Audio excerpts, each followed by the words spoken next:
Hi everyone, welcome to Hansitha sorry collection. ఈరోజు మీషో నుండి 6 orders అయితే వచ్చాయండి. 3 ఆర్డర్స్ డెలివరీ వాళ్ళవి వచ్చాయి. వాళ్ళు కాల్ చేసి ఆర్డర్స్ పికప్ చేసుకోవడానికి వస్తున్నామని అన్నారు. సో 3 ఆర్డర్స్ అయితే రెడీ చేస్తున్నాను. మొన్నటి వరకు ఊర్లో ఉన్నాను కదా, మీషోలో పికప్ ఊరి అడ్రస్ చేంజ్ చేసి పెట్టాను.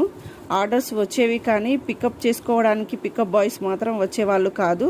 అలా చాలా ఆర్డర్స్ అయితే మిస్ చేశాను. ఆర్డర్స్ పంపకున్నా సరే ఆర్డర్స్ మాత్రం బాగానే వచ్చేవి. పికప్ బాయ్స్ రావట్లేదని మీషోలో టికెట్ కూడా రేస్ చేశాను, బట్ నో రెస్పాండ్.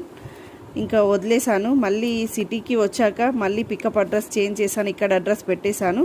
మళ్ళీ వెంటనే కాల్ చేశారు వాళ్ళు పికప్ కోసం. ఇక్కడ వాళ్ళైతే తొందరగా రెస్పాండ్ అవుతున్నారు, కానీ విలేజ్లో మాత్రం ఎవ్వరు రావట్లేదు. ఇలా మీలో ఎవరైనా ఇలాంటి ప్రాబ్లం ఫేస్ చేసి ఉంటే కామెంట్ పెట్టండి. వీడియో నచ్చితే లైక్ చేయండి, షేర్ చేయండి. మన ఛానల్ని తప్పకుండా సబ్స్క్రైబ్ చేయండి. Thank you for watching. Subscribe my channel. Thank you.